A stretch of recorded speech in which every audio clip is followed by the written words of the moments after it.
देखो आज हम लोग पढ़ेंगे even, also, as well and too. इन चारों का एक ही मतलब होता है, इन चारों का मतलब होता है भी। क्या होता है? भी। Even, also, as well and too, इन चारों का मतलब होता है भी। और हम इनका यूज सेंटेंस में कैसे और कहाँ पे करते हैं वही आज हम जानेंगे कि कैसे इनका यूज करना है। किसी भी सेंटेंस में अगर ये वर्ड पाए जाते हैं तो हमें उसका यूज कैसे करना है, कैसे उसे बोलना है और कहाँ पे इसका यूज होगा ये जानेंगे। सबसे पहले हम जानते हैं इवन और ऑल्सो का यूज। पहले हम जानेंगे इवन और ऑल्सो, इन दोनों का मतलब भी होता है। क्या होता है? भी। तो सबसे पहले इनका यूज हम कहाँ पे करते हैं और कैसे करते हैं तो पहले वो जान लो। देखो जब हम सेंटेंस बोलते हैं और जब सेंटेंस में सब्जेक्ट यानी कि कर्ता के बाद जैसे ही भी आता है उसके लिए हम यूज करते हैं इवन और ऑल्सो का। लेकिन इसका यूज हम कहाँ करेंगे पहले वो जानते हैं। सबसे पहले हम जानते हैं इवन का यूज हम कहाँ करेंगे। जब हम सेंटेंस बोलते हैं ना, वाक्य जब हम हिंदी में बोलते हैं और जब कर्ता के बाद तुरंत भी वर्ड आ जाता है तो उसके लिए इन दोनों वर्ड का यूज किया जाता है। जैसे मैं बोलूं मैं भी पढ़ना जानता हूँ, मैं भी पढ़ना जानता हूँ, तो भी कहाँ पे है? मेरे बाद। सब्जेक्ट के बाद तुरंत क्या है? भी है। मैं भी लिखना जानता हूँ, मैं भी कार चला सकता हूँ, मैं भी वहाँ जा सकता हूँ, मैं भी यहाँ कर सकता हूँ। तो सेंटेंस में देखो क्या है? मैं भी कार चला सकता हूँ। इसमें क्या है? मैं भी कार चला सकता हूँ। तो यहाँ पे सब्जेक्ट के बाद तुरंत क्या आया है? भी।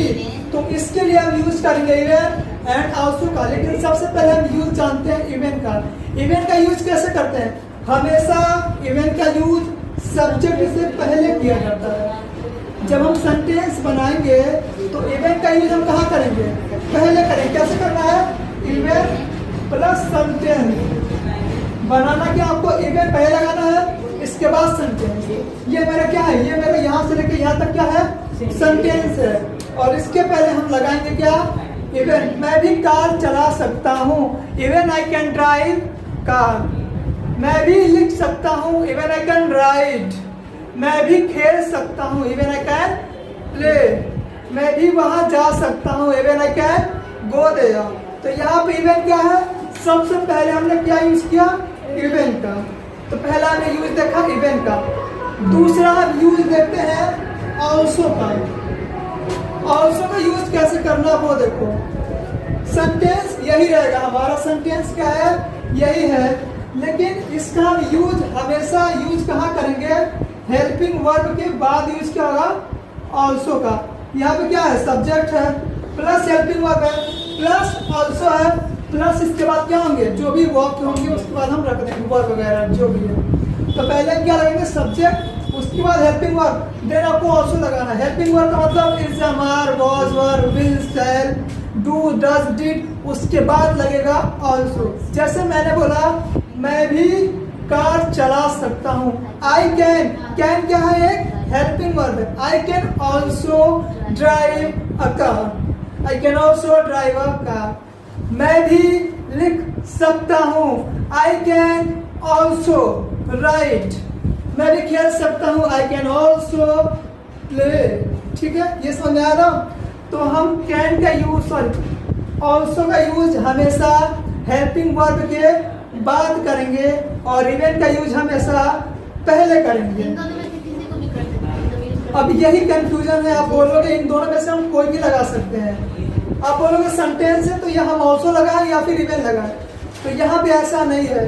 कब ऑल्सो लगाना है कब इवन लगाना है ये डिफरेंस भी जान लो कि कब आप क्या लगाओगे। ठीक, देखो यहाँ पे दिया इवन, यहाँ पे दिया है ऑल्सो। तो इवन और ऑल्सो का यूज हम कहाँ करेंगे? जब बात आती है हम अगर खुद की एबिलिटी या योग्यता बताते हैं तो उसके लिए हम क्या यूज करेंगे? इवन का। और जब कंपेयर हो किसी अदर से, जब भी हम कंपेयर करते हैं, कंपेयर विद सेल्फ, अगर हम खुद से कंपेयर करेंगे खुद की तो अब हम लगाएंगे ऑल्सो का।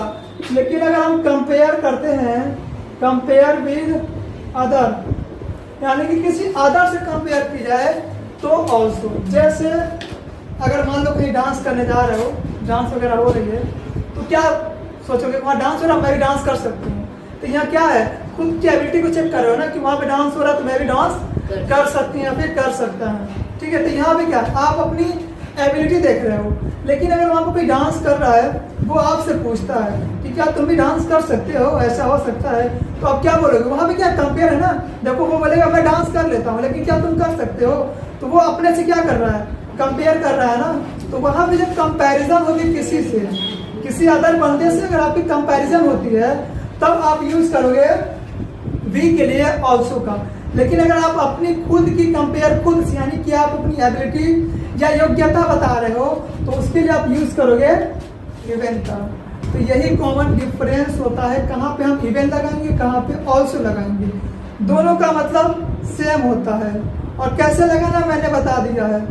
सब्जेक्ट यानी कि हेल्पिंग वर्ब के बाद आप लगाओगे ऑल्सो, एकदम स्टार्टिंग में लगाओगे आप इवन, उसके बाद सेंटेंस।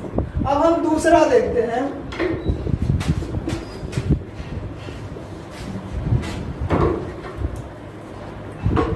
दूसरा हमारा आता है एज वेल और टू।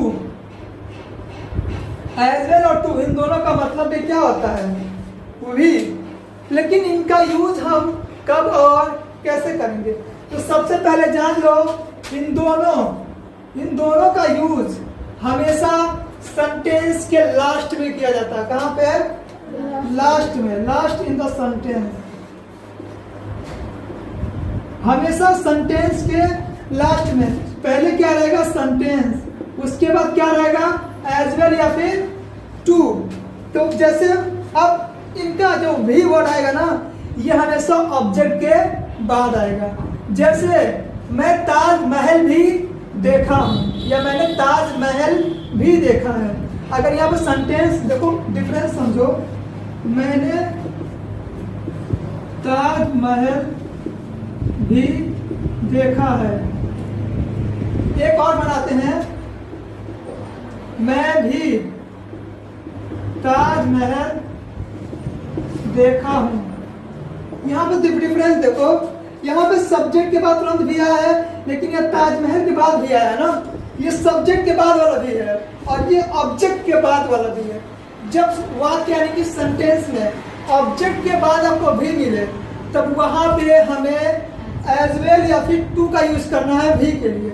लेकिन अगर सब्जेक्ट के जस्ट बाद ही भी वर्ड जुड़ जाए यानी कि मिल जाए, तब हम वहां पे यूज करेंगे ऑल्सो या फिर इवन का। ठीक है ना, समझ में आया? तो यही डिफरेंस है इसमें। या क्या करें, मैंने ताजमहल भी देखा है, यानी कि इसके अलावा और भी कुछ देखा होगा। मैंने हाथी भी देखा है, फिर मैंने बुर्ज खलीफा भी देखा है। तो यहाँ पे लास्ट में लगेगा एज वेल या फिर ऑल्सो। ये आप लगाओगे एज वेल या फिर टू, एज वेल या फिर टू एकदम लास्ट में। अब इस सेंटेंस को हम बनाते हैं, मैंने ताजमहल भी देखा है। तो देखा है, तो इसके लिए हम यूज क्या करेंगे? एज या फिर हैव का। I have seen the Taj Mahal as well. क्या बोलोगे? I have seen the Taj Mahal as well. अब दूसरा बना सकते हो, I have seen the Taj Mahal too. I have seen the Taj Mahal as well, I have seen the Taj Mahal too. अब कंफ्यूजन यहाँ पे ये क्रिएट होता है कि कहाँ पे हम एज वेल लगाएं और कहाँ पे हम टू लगाएं। अब हर जगह आप एज वेल या फिर टू तो नहीं लगा सकते हो, क्योंकि दोनों सेंटेंस हैं। तो समझते हैं कहाँ पे लगेगा एज वेल और कहाँ पे लगेगा टू। एज वेल जब हम किसी का किसी चीज से कंपेयर करें, तो क्या लगेगा? As well. अगर कंपेयर ना किया जाए, तब क्या लगेगा? टू।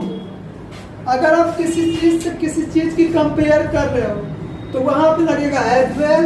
लेकिन अगर कंपेयर नहीं कर रहे हो, तो वहां पे लगेगा टू।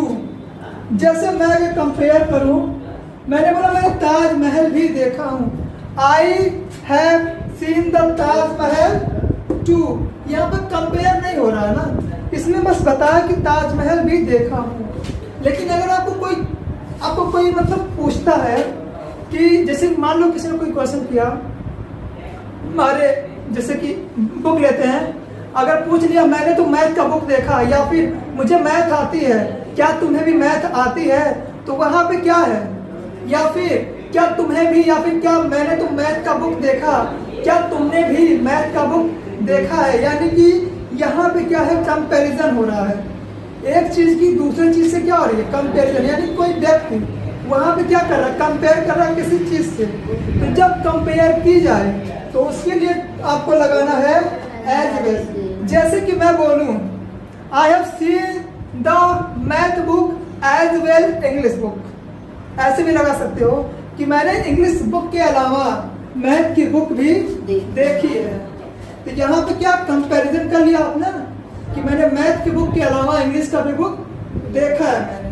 लेकिन अगर किसी एक चीज की बात हो और वहां पे कंपैरिजन ना की जाए तो उसके लिए हम यूज करेंगे टू का। तो सेंटेंस क्लियर है ना, कोई कंफ्यूजन?